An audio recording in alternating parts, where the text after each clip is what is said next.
Before we dive in, hit subscribe, like, and drop a comment, because the story you're about to hear will pull you into the darkest corners of the justice system, and once you're inside, there's no turning back.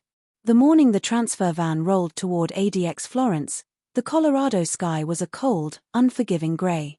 Snow clung to the tires as if trying to slow the vehicle down, as if nature itself was warning the officers inside to turn back. But nothing stopped a federal transfer. Not weather. Not nerves. Not the secrets sitting chained in the back row. Inside the van were 3 men, each cuffed, shackled, and silent. But the man everyone kept glancing at, the one pulling the air out of the van with his presence, was Elias Cordell. Cordell wasn't a kingpin or a street-level threat. He was worse, a methodical planner with connections investigators couldn't fully map. A man whose operations had slipped through cracks for years before everything imploded one night in Denver, when he vanished moments before investigators uncovered a safe house filled with coded documents, offshore bank paths, maps, and names of people who had mysteriously disappeared. For weeks afterward, federal agents chased rumors while Cordell moved like a ghost until a sting operation finally cornered him near the Utah border. Even then, he surrendered calmly, as if he had been expecting it. Now, he was on his way to ADX Florence, the facility known as the Alcatraz of the Rockies, the final stop for inmates considered too dangerous, too unpredictable, or too connected to place anywhere else. And yet, one question haunted every investigator involved. Why had Cordell turned himself in so easily? As the van approached the outer gates, security teams were already waiting. Guards in heavy gear held positions on elevated platforms. Cameras tracked every inch of the approach. Nothing moved without being seen, and no one entered without being scanned, documented, and verified. The lead officer, Marshal Davenport, glanced into the rear camera feed at Cordell's expressionless face. "You ever wonder why he's not fighting this?" he muttered to the driver. The driver didn't answer. No one had an explanation, and that silence was more unsettling than any confession. The gates opened with a hydraulic groan, like the prison itself was exhaling. ADX Florence wasn't welcoming Cordell, it was consuming him. Inside, the intake process began immediately. Each inmate was escorted separately, flanked by officers who didn't break formation. No words exchanged, no sudden movements. Everything had been rehearsed, practiced, perfected. But something about Cordell's posture drew eyes. He didn't look defeated. He didn't look scared. He looked observant. As if he wasn't entering a prison for the rest of his life. As if he was stepping into a location he had been studying for months. Marshal Davenport walked beside him, the only officer in the building who felt bold enough to speak to the man. "This is where you disappear off the map, Cordell. No phones. No messages. No visitors. Whatever you were running on the outside, it ends today." Cordell tilted his head slightly, a faint, unreadable expression crossing his face. "Everything ends eventually," he said quietly. Davenport stopped walking. Something about the tone chilled him more than the sub-zero wind outside. Not a threat. Not fear. Just certainty. The intake area buzzed with activity officers reviewing documents, med staff prepping evaluations, administrative teams coordinating transfers to different wings. Each step was designed to eliminate risk, enforce control, and dismantle any chance of manipulation. Cordell complied with every order. Fingerprints. Pictures. Medical assessment. Document verification. But at one point, when an officer opened a sealed folder containing the last known report from the Denver investigation, Cordell glanced at it and the officer swore he saw a flicker of recognition in his eyes. The report was thin. Too thin. As if pieces of the case had gone missing. Cordell was finally escorted down a long hallway toward the orientation cell, a stark, spotless room where new inmates waited for psychological evaluation and classification. The fluorescent lights hummed overhead. The walls echoed each footstep. But halfway down the corridor, another officer jogged up to Davenport, breathless. "Sir, we have a problem." Davenport turned sharply. "What kind of problem?" The officer handed him a tablet displaying a security alert. Davenport's face hardened. Something wasn't right. Cordell watched them calmly. Davenport looked up, his voice low. This shouldn't be possible. The officer nodded. We checked 3 times. It's confirmed. The alert on the screen showed a simple message. A second Elias Cordell had been photographed on highway security cameras just hours ago, traveling west. Davenport felt the hallway tilt. If Cordell was here, then who was the man sitting in shackles inside ADX Florence? Cordell leaned slightly toward Davenport, eyes steady, voice barely above a whisper. You're looking for the wrong man. And in that moment, everything about the case, the arrest, the surrender, the missing evidence snapped into a terrifying new shape. The moment Marshal Davenport heard the words "you're looking for the wrong man," the air in the corridor tightened. Officers instinctively shifted positions, their hands inching toward restraints they hoped they wouldn't have to use. No one raised a weapon, not inside ADX, but every muscle in the hallway snapped into silent alert. Cordell, or the man claiming not to be Cordell, didn't move. His posture remained calm, almost eerily so, as if he had rehearsed this moment long before stepping into the intake chamber. Davenport took a slow, steady breath. "Explain," he said. The man looked at him with a calmness that didn't belong in a high-security transfer corridor.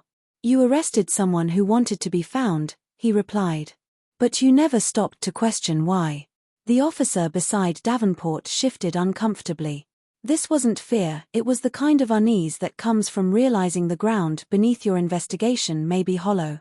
Security protocols kicked into overdrive. The hallway doors locked.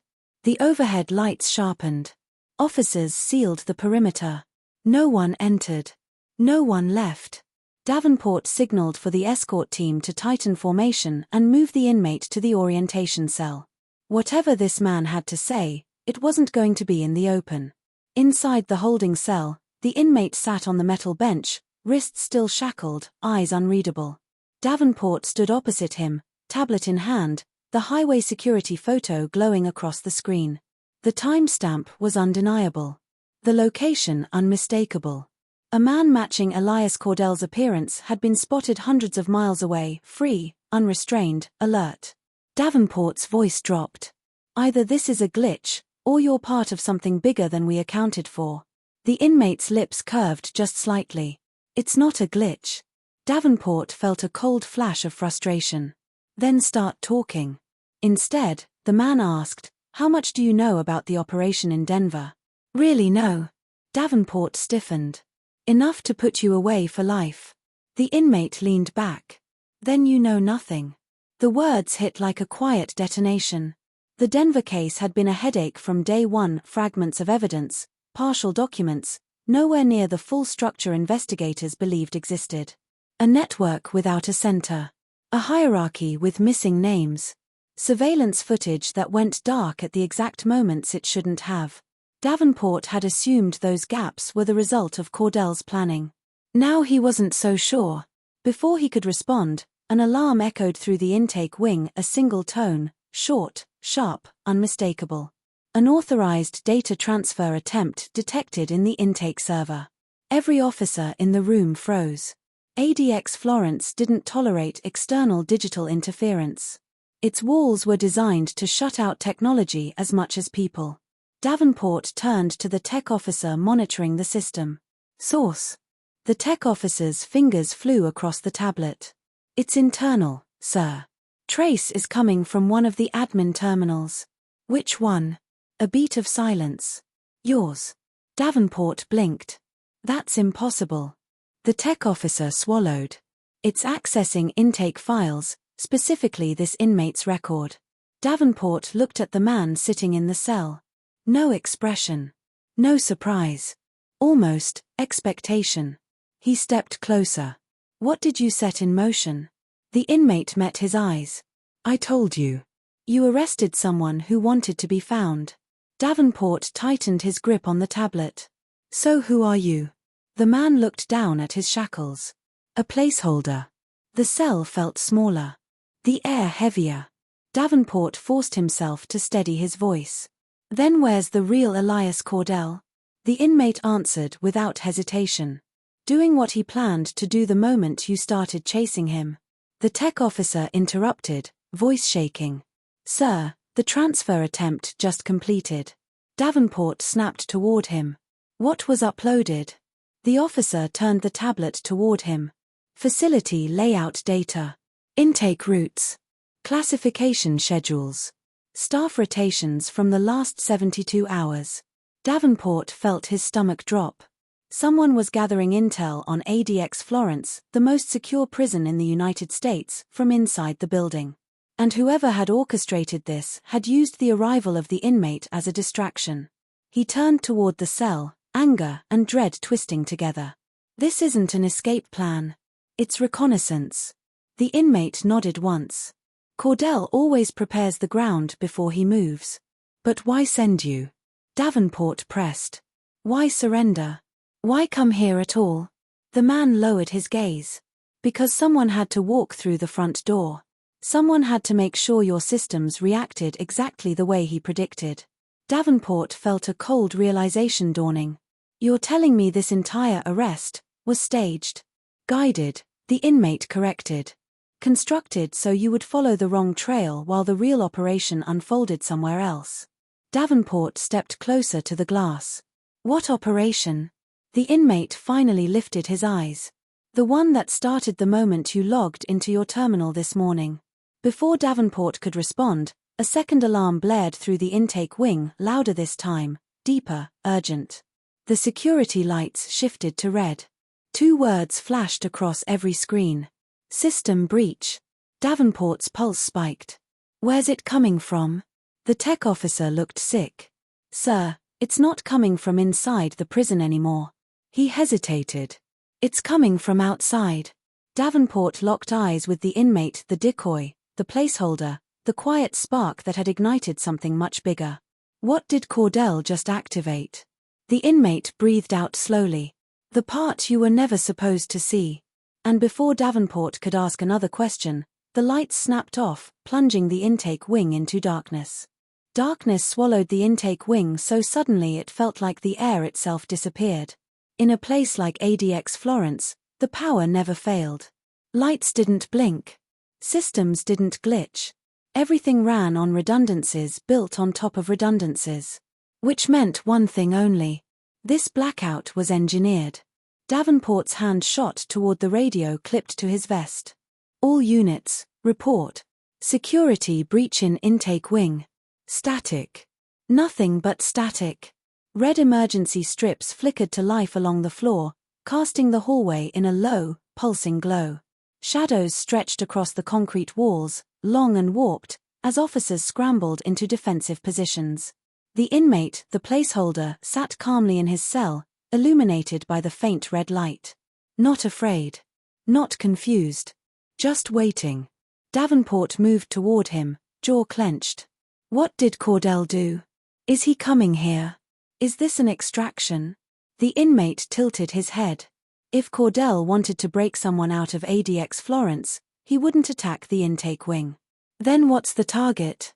The inmate's gaze drifted toward the dark glass window separating the holding cell from the main corridor. You still believe this is about getting in or out? Davenport's voice sharpened. Then what is it about? Access, the inmate said. A cold pressure wrapped around Davenport's spine. Access to what? Before the man could answer, a booming metallic thud echoed through the facility, coming from the administrative sector, not the cell block. Another thud followed. Then a third. Someone, or something, was forcing compartments open. Davenport shot a command to the nearest officer. Lock down admin storage. Move now. The officer sprinted toward the staircase, boots pounding against metal. But halfway up, he stopped. The door to the admin floor was already open. Worse, it was swinging inward, not outward. From the angle of the hinges, someone had opened it from the inside. Davenport's throat went dry. That door should require triple authorization. It does, the inmate said quietly. Davenport spun back toward him. How did Cordell get authorization codes? The inmate met his stare with unsettling neutrality. He didn't steal them. They were given. The statement cracked the room open like lightning. Given by who? Davenport demanded.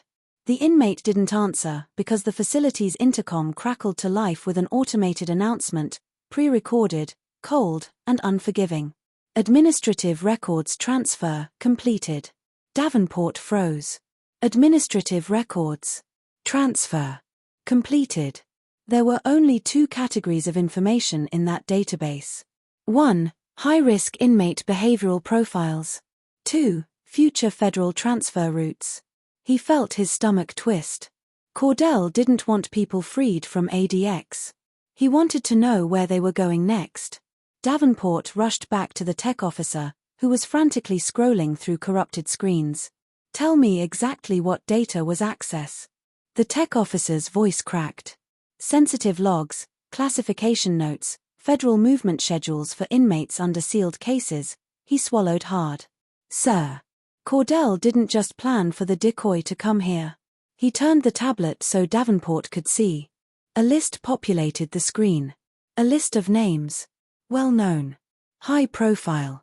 Dangerous in ways that didn't require violence, only influence. Davenport felt the world tilt. "Cordell is planning to intercept transfers," he whispered. The tech officer shook his head. "Not just intercept." He zoomed in. One name glowed at the top. Elias Cordell. Pending transfer, unknown. Security level, sealed. Davenport stared in disbelief. "This doesn't make sense," he said. "Cordell isn't scheduled for any transfer.